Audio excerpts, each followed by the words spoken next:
They're off. Slow to go was Cape Moss from store number 2 for this Indigenous handicap. On the right, Recon Mission, a previous winner, is best away. Pablo del Pueblo in brown colours running in second place, 2 lengths to Lihu. The nose-banded Harb is next. On the right is Twilight Madness. Pink Jacket, a dig 2 in company with Angoland in the orange colours in Cape Moss. Ridden along after a slow start there at halfway already. Recon Mission and Ring King's Coat, the green and yellow, just leading. From against the rail, Pablo del Pueblo. 2 lengths to Lihu against the running rail in company with Harb. On the right is Twilight Madness. Behind these Angoland, and then picking up is Cape Moss. Dig 2 is outpaced at the rear of the field. They're coming to the final furlong. Recon Mission in front. Here come the challengers. Harb, Lihu and Twilight Madness all there. Cape Moss furthest from the grandstand, finishing fast as well. 5 in with a chance. They run towards the line now. Lihu coming through to join Recon Mission. Cape Moss was with them. They're followed in by Twilight Madness and then Harb. Lihu wins the Indigenous handicap at 100 to 30 for Ross Ryan, David Evans and owner Trevor Gallienne. Second was Recon Mission at 14 to 1. Third, Cape Moss at 7 to 2.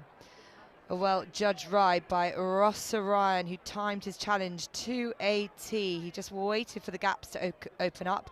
That came between Recon Mission and the orange cap of Harb, and this horse Lihu responded to his urgings and comes away quite nicely and wins here after what's been a successful spell already at the beginning of this season. He's a very talented and a very hardy horse for the Dave Evans team. Good start today for Ross Ryan alongside, got a good book of rides as well. Lihu first of all, just waited for that gap, then he stuck his head down well. He did, he surprised me. We were going quick because I was getting done for toe early on, but it suited me. Kind of when we hit the rising ground the last half of furlong, that's when he kicked in. He's very, very tough and he wants to win. Dave has found the key to him this year, and he run a good solid race the last day in Newmarket, and I think the better the ground it'll be, the more he'll improve again. Could you have won a bit further if you got out, or was your momentum never checked? My momentum was never checked. I think really and truly, if we didn't have the climb the last half of furlong, I might have struggled to get there, but because of the climb, he stays, you know, he's 1/6, so he stays well, and it just brought him back to him a small bit, and he got going up the hill. The Weatherby's Digital Solutions Blue Ribbon Trial came up next. This listed contest, not always been a certain indicator to the Derby, but Epictetus had the Derby entry. He went off the 2 to 5 favourite. They're off. A mile and 2 furlongs is the trip here for this Weatherby's Digital Solutions Blue Ribbon Trial. The black and white jacket of Hadrianus and the purple and light blue of Stormbuster. The first 2 to show out in front. They already established a 3-length advantage to favourite Epictetus, who runs in 3rd place and about 2 lengths behind him. To Think First in a dark jacket in the white colours of the one filly, Cite d'Or, who is on his outside. They have now completed 2 furlongs. And Stormbuster, Sheen Murphy and the purple and light blue established the lead of a little over a length. Best turned out winner Hadrianus, black and white colours, is running in 2nd. Market leader Epictetus, an almost all white jacket for Frankie Dettori, shows halfway down the field in 3rd place, but closer to the leading 2 than he was a furlong ago. Cite d'Or, white colours for Pierre-Louis Jamin, 1 off the rail, is just ahead of Think First and Ross Ryan in dark blue as they begin their left-handed run past the 6 furlong pole, and they're heading downhill now towards the home turn. And it's Stormbuster has the advantage with the Sheen Murphy to William Buick on Hadrianus running in 2nd place. There is now only about a half length between them. A length and a half then to Epictetus against the running rail, and Cite d'Or is around the outside of him. And Think First continues to be the back marker as they now approach Tattenham Corner and head down inside the final half mile. Hadrianus coming on the left in the black to come and join Stormbuster as they move into the home straight. A length and a half behind these 2 Epictetus as they make their way towards the centre of the track. 1 from the left is the dark blue of Think First. On the extreme left is Cite d'Or. Heading down towards the final quarter mile now. The 5 are almost in line here. Epictetus on the right in the white. Picks up now, goes on to Hadrianus in 2nd place. Stormbuster behind those in 3rd, then Think First. And with Think First is Cite d'Or. They approach the final furlong. It's a 2-length advantage for Epictetus out in front. front. Hadrianus in second. Cite D'Or has moved through into third place. Into the closing stages. Epictetus having to be ridden out here. Hadrianus in the black is mounting another challenge as they race towards the line. Epictetus wins narrowly, about 3 parts to Hadrianus, Cite D'Or, Think First and Stormbuster. Epictetus lands the listed blue ribbon trial at odds of 2 to 5 for Frankie Dettori, John and Thady Gosden in the colours of owner breeder George Strawbridge. Second, Hadrianus at 9 to 1. Well, Epictetus was taken to the front by Frankie Dettori and he holds on, but Hadrianus was running down with the pressure mounting, but Epictetus was able to see out this and gets his new season as a 3-year-old off to a good start and plays a handsome compliment to the 2000 Guineas favourite Auguste Rodin, who he was runner-up to on his final start. And it's interesting to see how John and Thady Gosden will aim this horse going forward. Epictetus has won under Frankie Dettori. Take me through that, Frankie. Happy all the way? Yeah, good. Pace was even for that ground.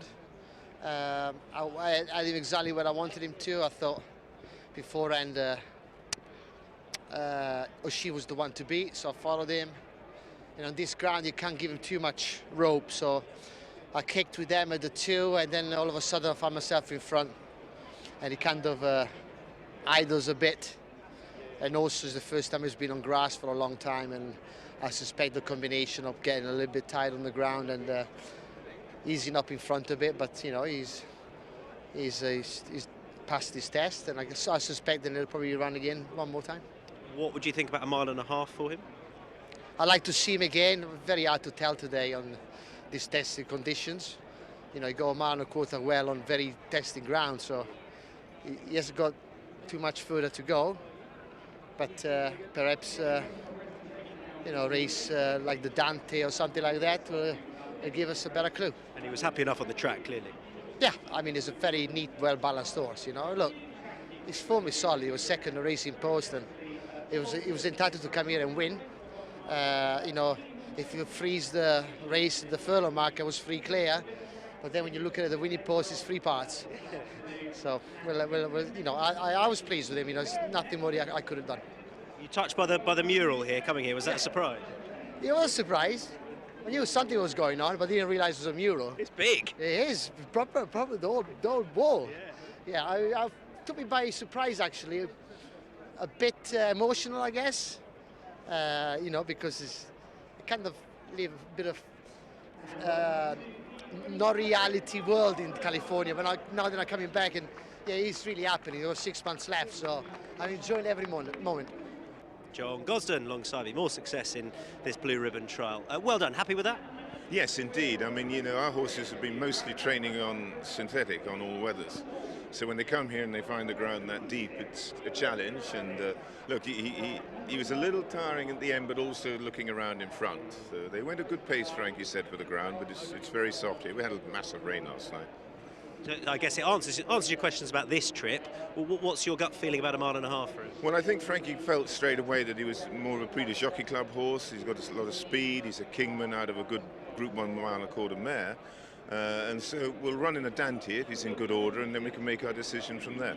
Why this horse? I'm interested how you sort of decide on which trial this horse for this one, for example. I wanted to see how he handled the track. And that was box tick. They got on the wrong leg actually halfway down the hill. You know, you need to be leading on your near four down that hill. So look, he'd have learnt a lot today. Doesn't have a massive experience. Only had 3 races in his life, but the ground it's testing. Yeah. An arrest goes on Friday at Sant. Yeah, similar situation. You know, he'll go in the trial there, but again, the jumpers will be really happy on Saturday. For us, we've been a little bit inclined here just to be, you know, we're racing a lot of training on synthetics, then we go to soft, heavy ground. So I have been telling jockeys if they're not handling it, look after them. It's a tricky meeting, that one as well, isn't it? When you're mixing up the two courses. It's great. I loved it when it was all on the same days. Because Frankie used to go into the jocks room and he'd look at the jump jockeys at the end of the season. He said, I can't believe it. They're held together by tape here and tape there and broken collarbones and broken this. He said, you don't know how they do it. John, great stuff. Thank you. Thank you.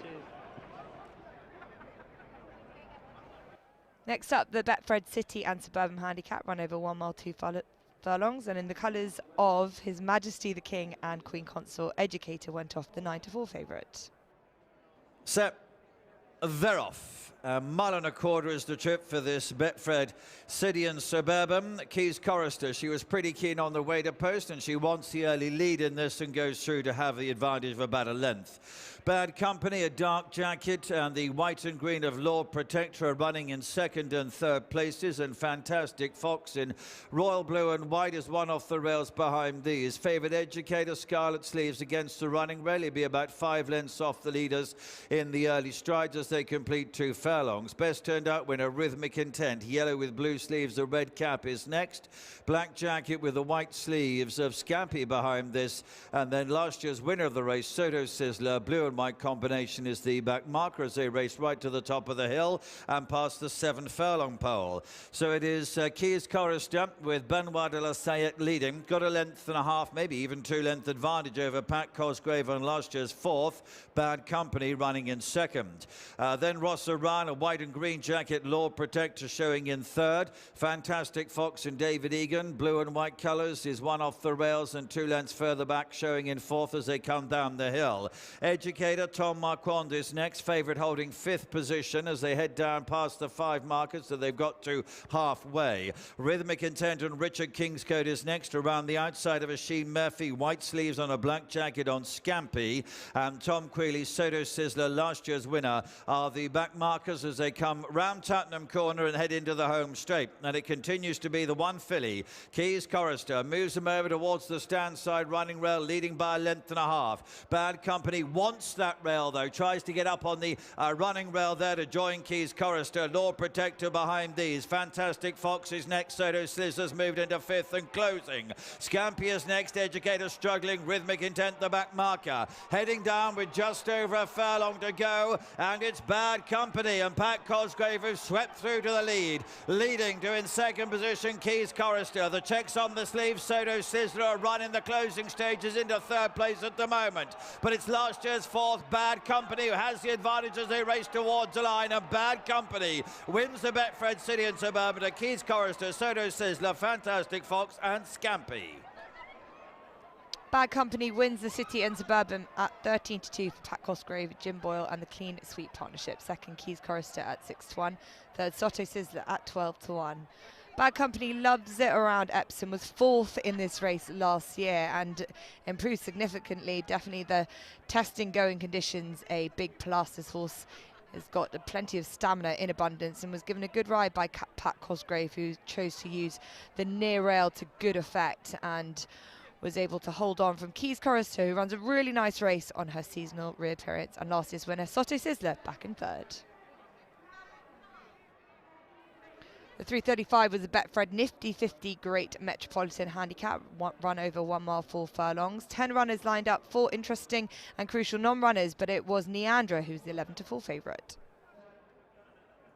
They're off. A race then for this Betfred Nifty 50 Great Metropolitan. Tashi in the yellow towards the back of the field with Open Champion in green and yellow as they begin to stride. The others, well, maybe just Madam Ambassador with the green hoops on white having a very narrow early advantage to the violet colours of Sarumi and the blue and white of State Legend. The blue and pink of Saligo Bay is bang up there as well. The grey filly Neandra, she won the best turned out award. She's taken 4th position now. Sarumi drops back through them early on. Tashi has made some headway. The Conqueror, white jacket, furthest around the outside, beginning to pass quite a few rivals on this uphill run. Open Champion is next. Flying Solo is behind this. The back marker is Hasifa as they race then up towards the top of the hill and towards the last 9 furlongs.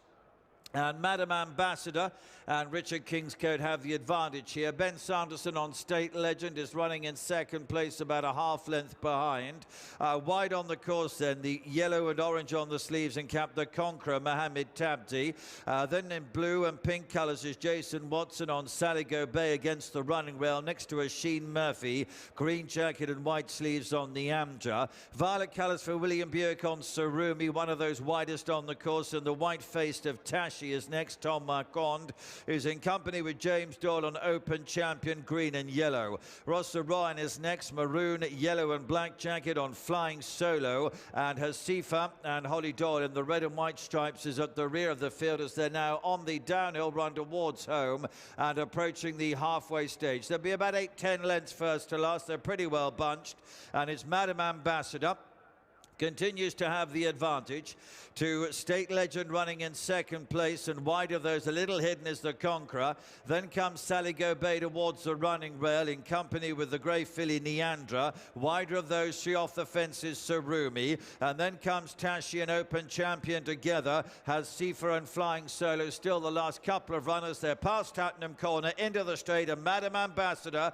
he is pricked in front, still has the advantage. Sarumi grabs the running rail on the left. There comes with a big challenge. The Conquerors with those. Tashi on the right coming strongly into it. Sally Go Bay is there. Flying Solo from the back of the field. Meandra only 6th at this stage as they head down towards the final 300 yards. Sarumi, William Buick in front. Tashi on the right. Tom Marcon. Between them, Sally Go Bay and Jason Watson. Flying Solo's moved into 4th and is still closing as they enter the final furlong now. Sarumi has the advantage by a length and a half. Second position, Tashi being joined by Flying Solo, but it's Sarumi showing in front. Flying Solo after him, but Sarumi grabbed the stand side rails and wins. Flying Solo, Tashi, Sally Go Bay and Hasifa follow him home.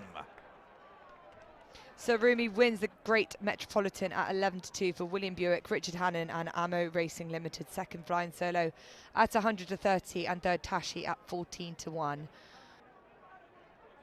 Ammo Racing has had an embarrassment of riches so far at the start of the season. They add the Great Metropolitan to their list, and this is Sarumi, who had the benefit of 2 races already this season to add a bit of fitness to his belt, and he wins under a confident ride from William Buick. He stuck to the front and used this favoured near rail to good effect from Flying Solo, who did just that, flying at the end but couldn't catch Sarumi. Top of the weights, but able to defy that all round.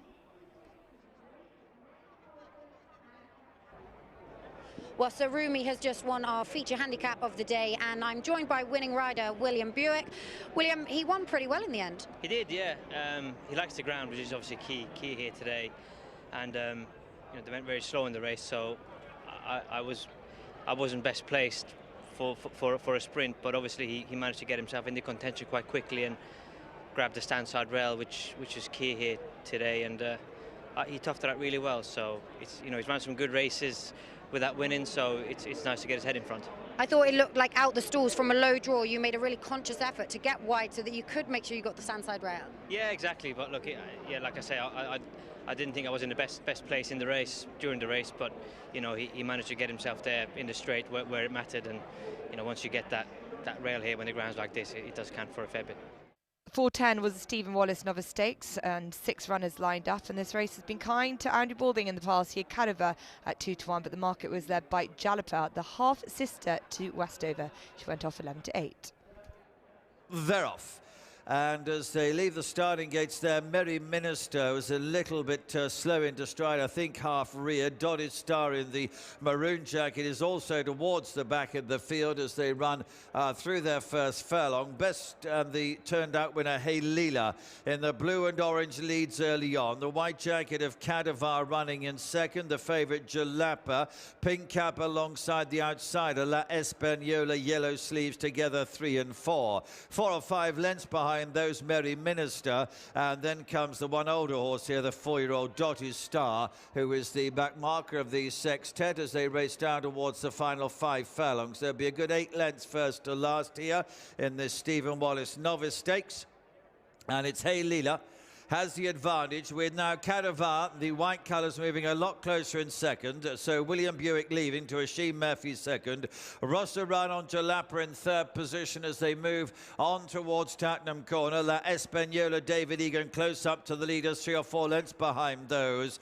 To Merry Minister, Tom Marquand and Dotted Star and Paddy Bradley. They're into the home straight. They're coming down to the final 3 furlongs, and Cadavar is sent for the winning line now by Ashim Murphy. Goes on to Hey Leela, the blue and orange colours in second place. Jalapa 4-5 lengths behind those. Merry Minister grabbed third place and powering down the centre to try and make a challenge. Cadovar there is with 300 yards to go with a 3 or 4 length advantage as he heads down to the final furlong. Merry Minister moving through to challenge. Hey Leela for second and third places, but that's all he'll be challenging for. They are not catching Cadovar.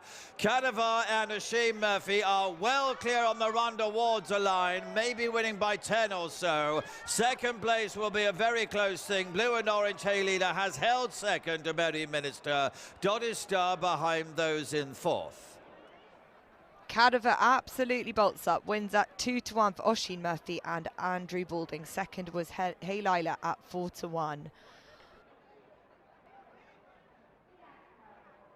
Well, the biggest winning margin of the afternoon goes by the way of Cadovar, who was coming back into novice company after a few attempts in a handicap company, and this horse, who had an official rating of 78, set a all right enough standard, but there were horses who are less exposed in this that he had to beat off, and it looks like he really relished the conditions, staying all day as well, and adds to a very good record in this race for his trainer Andrew Balding.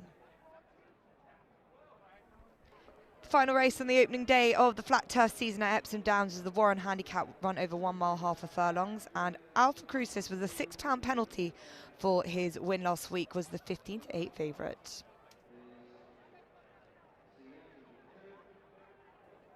They're off.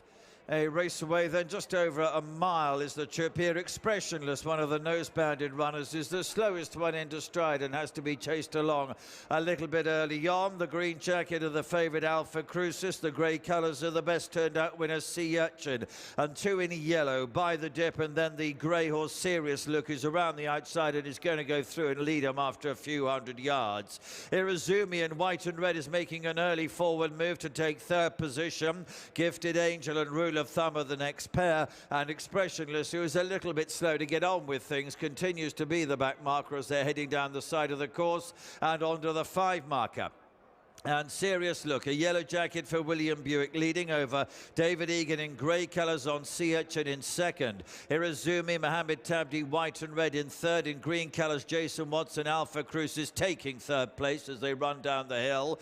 Behind those, black and green for Richard Kingscote. Gifted Angel shows in fifth position now. White sleeves for Benoit de la Sayette on Rule of Thumb. Holly Doyle in yellow on Rule on By the Dip as they move into the home straight. Expressionless, Carl Schreider continue to be the back marker. Jason Watson wants the rails and Alpha Crucis the green. Comes alongside William Buick on Serious Look as they head down into the closing stages. Just over 2 furlongs to go. Behind those is Gifted Angel, and then comes Irizumi. By the Dip is next, but Alpha Crucis is charging clear now as they head down to the furlong pole. Gone on by 2 lengths. Serious Look in second. Gifted Angel behind this in third. Expressionless is staying on. Moved into fourth. Might get second by the looks of things as Alpha Crucis enters the final furlong with Expressionless gaining now with every stride with the noseband. The green Alpha Crucis in front. Expressionless, my word, he started slowly, but he's finished fast and come through to win by 2.